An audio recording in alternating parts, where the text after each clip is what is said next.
this is just a last bonus section on power series. There's so many ways we can take those few formulas we have and we could squeeze or stretch out or expand what we're doing so that we can get more use using the phone application. There's so many different apps that we can download to try to get more and more use out of this power series multi-tool that we have. Okay. And so these are just a couple of bonus questions showing three different, somewhat computationally intensive, but three different applications for things that we can do with the power series. So we've got some bonus questions.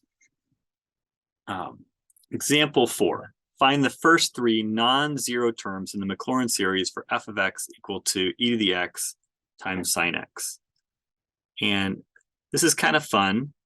And it involves remembering a couple things. So first, we're going to remember that e to the x is equal to 1 plus x squared over 2 plus x cubed over 3 factorial plus x to the 4th over 4 factorial, et cetera, et cetera.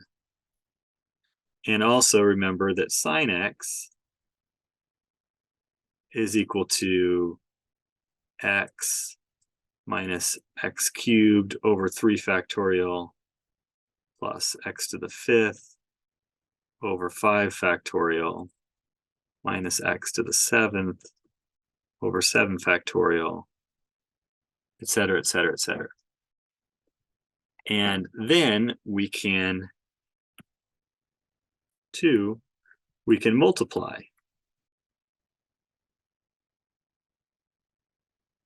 And so to multiply, think about taking these two things and multiplying longhand. So we're going to find e to the x sine x.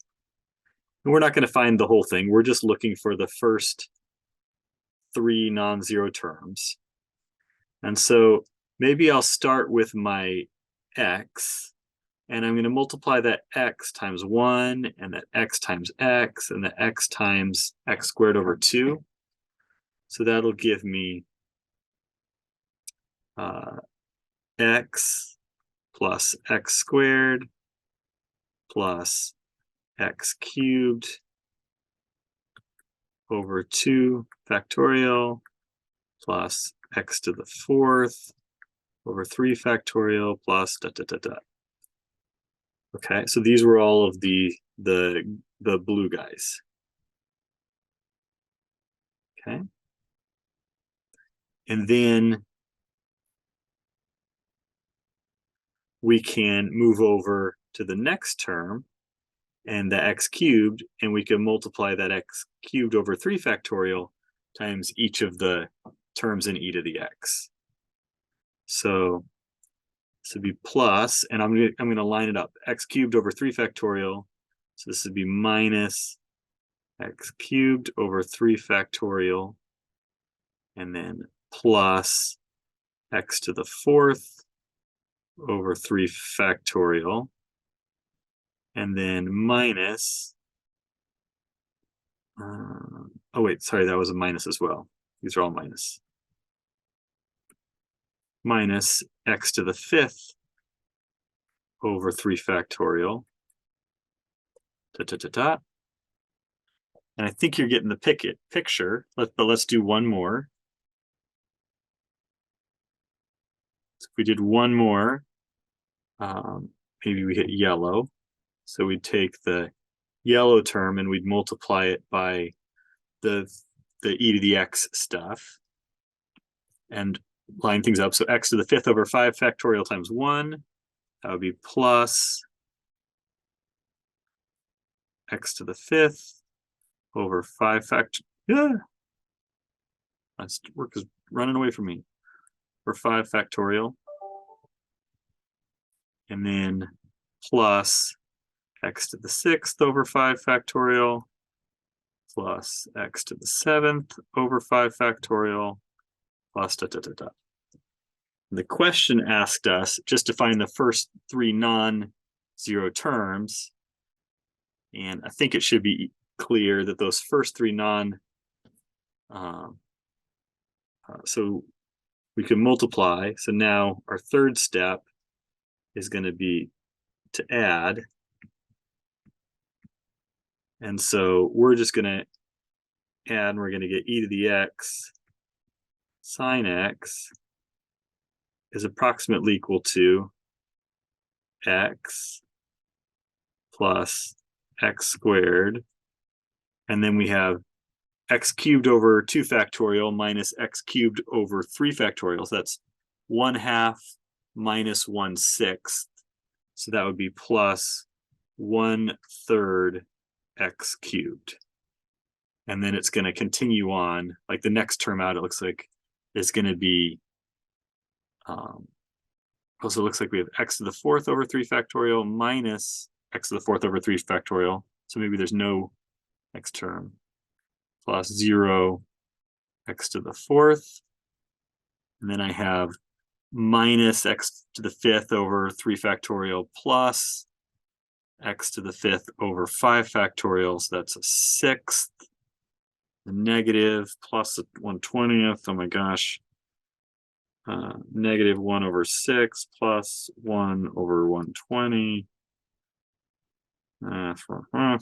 So this would be like then minus 19 over 120 x to the 5th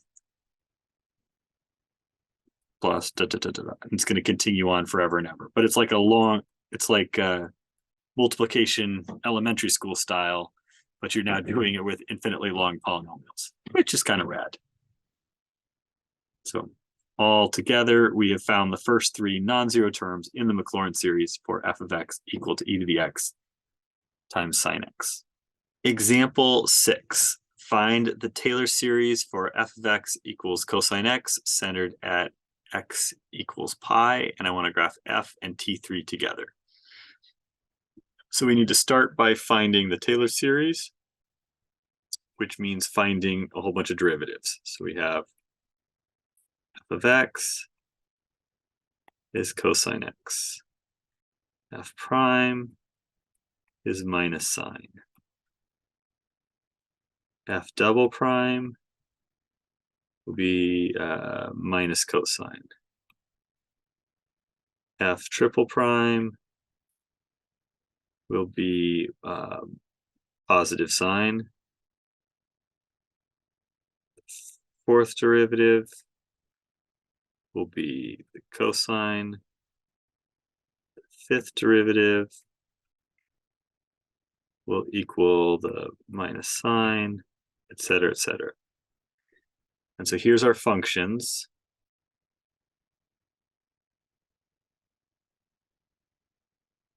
And then we can evaluate at x equals pi.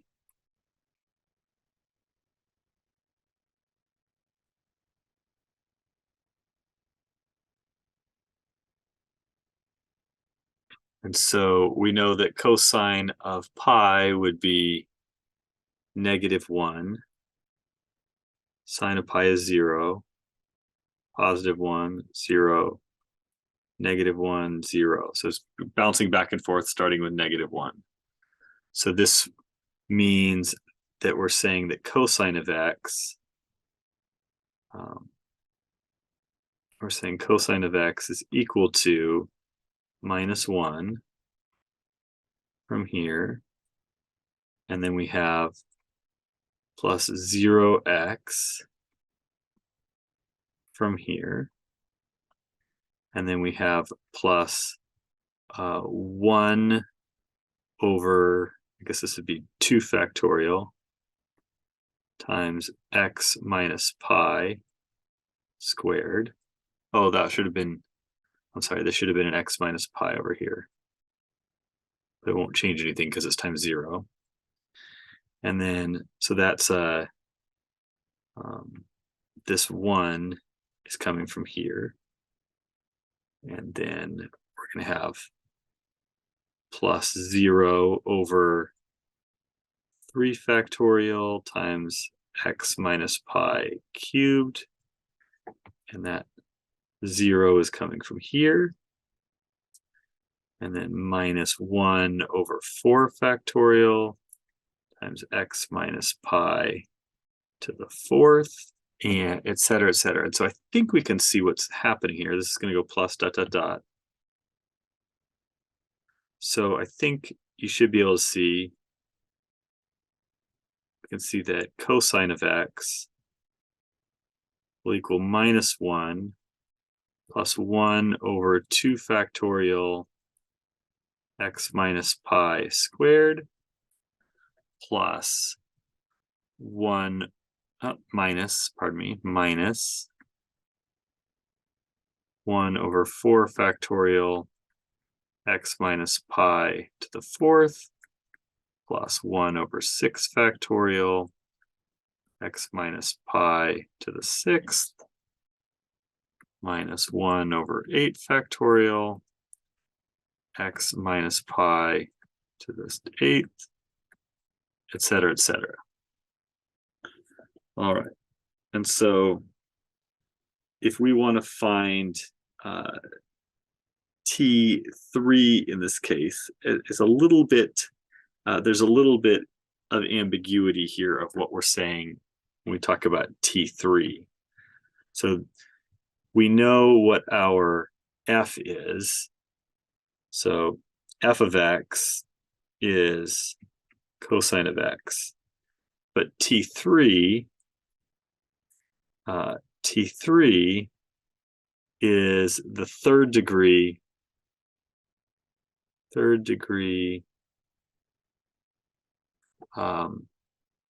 Taylor polynomial.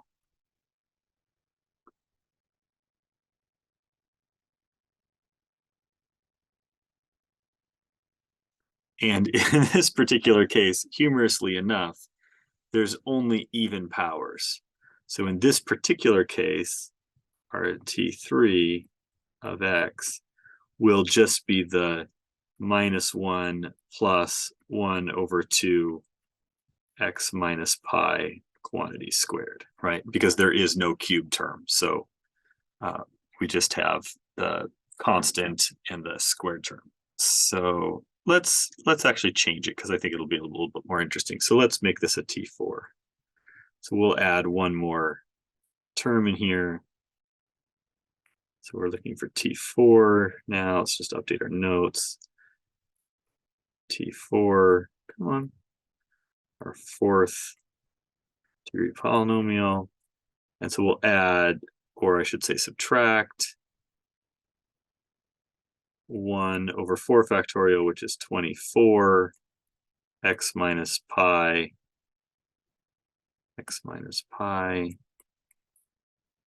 to the fourth power. And so the question asked us to graph these things together, So let's see if we can pull up our Texan friend and graph. All right, so we're going to try to graph the function f of x equals cosine x, and then also the T4 function. So let me share my screen. And here I've taken the liberty of entering the two functions into my y equals. So here's our, in y1, here's our f of x. And in y2, here is our T4 fourth degree Taylor polynomial we're using to approximate the cosine. So let's see how these look together. So I'm going to set my window, and maybe I'll choose the classic trig window. So I'll choose zoom 7. So there's my cosine function, and you can see here's our Taylor fourth degree Taylor polynomial, and you'll notice they look pretty doggone good right here in the middle. What's right in the center of this nice section? Oh, they look good in the region around pi. Where's my eraser? So they look good around pi, but the farther you get from pi, the worse the approximation looks. So maybe it's a little bit cheesy, but let's just draw this into our notes so we remember what's going on. Here's our x and our y. And so we have our cosine function, which looks like this forever and a day, and it's going to continue oscillating. And here's pi, and our approximation, our T4, looked something like that. And it looks like it goes right through the origin. There. So this is our T4 of x, and here was our cosine of x, just by way of reference. Let's check if we've answered the full question. So the question asked us to find the Taylor series for f of x and cosine x, or f of x equals cosine x and T4, and graph them together, and we have done that. Yay! So once again, you see the Taylor series gives you a nice approximation for this function, and the center matters. Center point matters because that's where the approximation is most valuable. So last little question part here is, why would it be beneficial to center a series at x equals pi? And the answer is pretty simple. So you would want to center at x equals pi if you are interested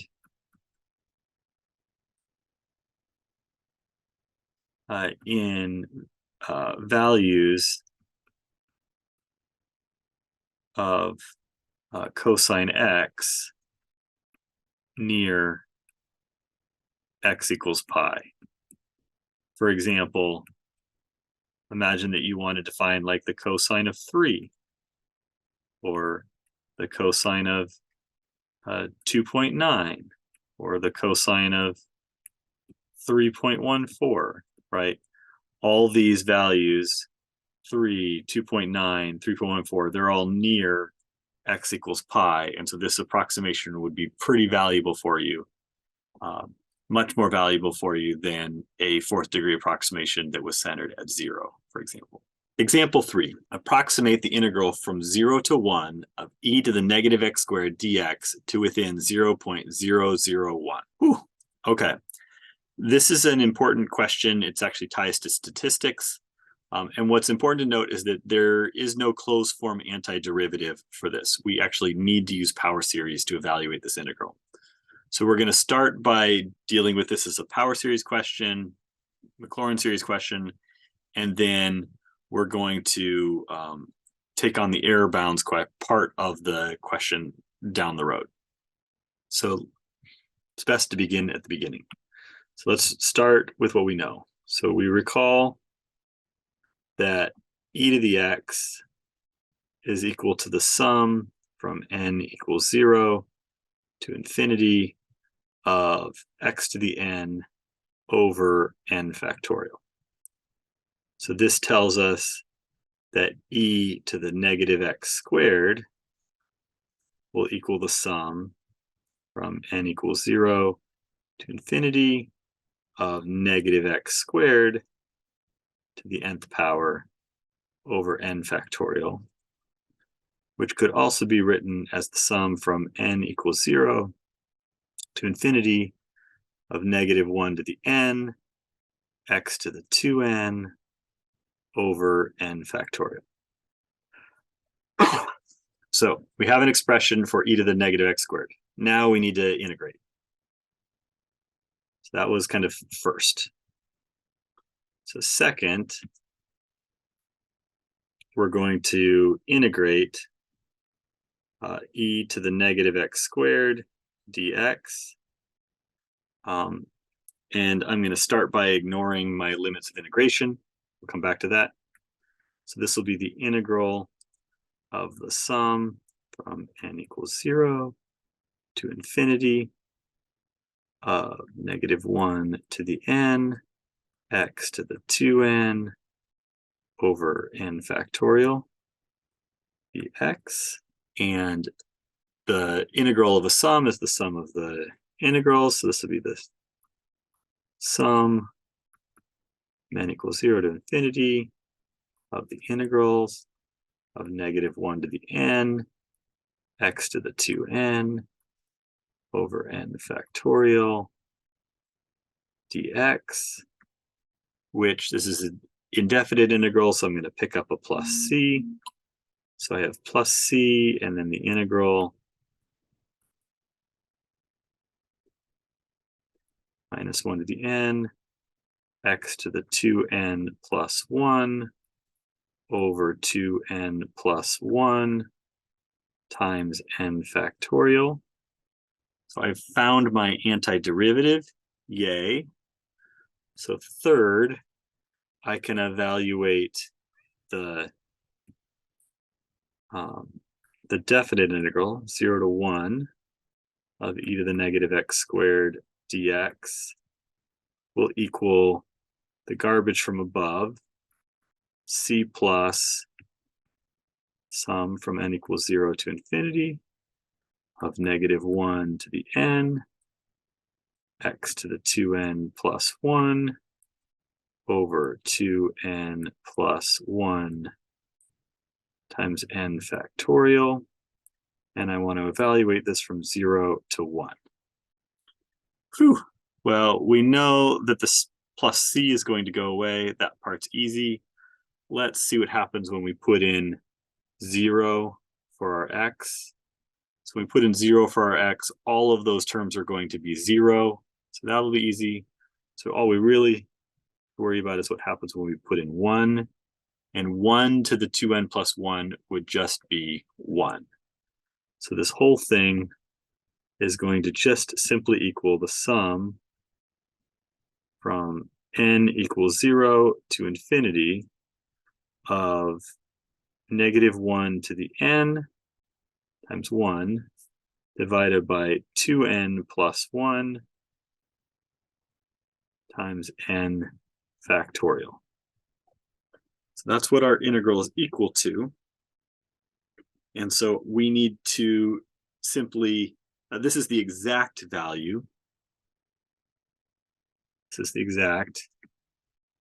And now we need to approximate this to within 0.001. Let me scroll back up to remind ourselves of the directions and verify. So we're trying to approximate to within 0.001. Okay. There's actually a number of ways that you can do this. So we want to prox within 0.001. One of the ways is that you will learn in the next class is using the, I think we might need to do that. I was going to say I was going to use the remainder theorem, but we don't really have. Do we have a Taylor series here? A number.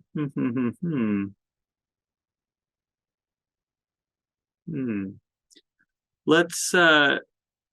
This question's a little bit different than the last one, and so we actually have to use a technique that we haven't used before. So let me write out what's going on here, and I think it'll make it a little bit clear what I'm going to do, although the reason for what I'm going to do you won't learn until the next class. So let's think about what these terms look like. So the first term, when n equals 0, this will be, so let's see, so we have the integral from 0 to 1, e to the negative x squared dx. And so this would be 1 over 1. So I think it's just 1 for the very first term. And then we'll get minus 1 over, so n is 1 for the next term. So when n equals 1, we'll have 2 times 1 plus 1, or 3 times 1 factorial, or 1/3, plus 1 over 5 times 2 factorial, 5 times 2, and then minus 1 over 7 times 3 factorial, plus 1 over 9 times 4 factorial, minus 1 over 11 times 5 factorial plus et cetera, et cetera, et cetera. This is an example of an alternating sum plus minus plus minus plus minus plus, right? They're alternating. And with the alternating sums where the terms are decreasing in size, we know that we know from stuff that we didn't cover in this class that the term, like the error, is always smaller than the magnitude of the next term out. So I could think about it this way. So if I just stopped at the first term and I said this integral is equal to 1, and if it's equal to 1 plus or minus a third, because from this next term out. Or think about here. This is 1. This would be like 1 minus a third plus a tenth. 1 minus a third plus a tenth minus a third plus a tenth would be, that's 23 over 30. So you could say it's 23 over 30 plus or minus the next term out. That would be, looks like 1 over 42. Okay, so I'm always like saying my error matches the next term out. So this is the, what's this called? Something alternating series estimation theorem, something like that. Alternating series estimation theorem, I think. Which is in section 11.5, which we sort of didn't cover, but just sort of no extra charge for this, I guess. So when in the question they say we want to approximate within 0.01, we could really say, you could look back and you could say if it's 1 plus or minus a third, is I'm asking, comparing the 1/3 error tolerance here to the 0.001. Nope, 1/3 is too big. If I look at the 1 over 42, 23 over 30 plus or minus 1 over 42, I'd say, oh, 1 divided by 42 is 0.02. Too much. So I'm sort of like testing these terms to figure out which one is close enough. So maybe I could try the 11 over 1 divided by 11 times 5 factorial. So this right here, this one is, that's 0.0008, right? Which would, yeah, which looks like it would round to 0.0001 or 0.001. Okay, but it's less than 0.0001. So here, it's less than that thing. So what we're saying is that the sum, if we put all this stuff together, we're saying that the sum of these first terms right here, which ones? I'm saying if we add up all of these terms all the way up that are in green, so we have, let's see what that is. That would be 1 minus a third plus a tenth minus 1 over 42 plus 1 over 9 times 24 So all that stuff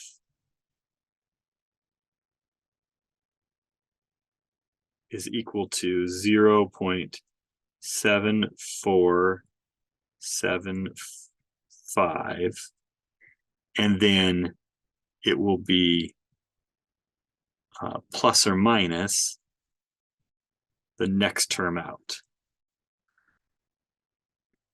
The next term out, which I think we already just found, was 0.0008.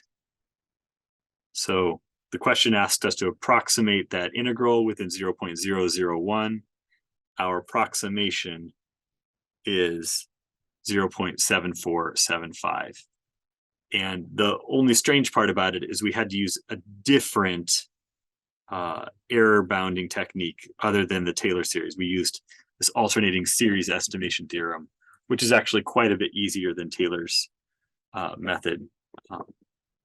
Yeah, so there you have this particular example. So there you have it, the end of the lessons on power series, taking this historical approach that kind of focused on them as the multi-tool of mathematics and showed you many of the ways they can be used. I hope you have a feel for them and that you will enjoy seeing power series when they come up in future math courses, most specifically here at Highline, differential equations. And then a little bit in Calc 4 when you talk about convergence and divergence. So a wonderful topic. Thanks for joining me for all these lessons. I hope this was helpful to you, and I look forward to catching you on a future topic. Take care.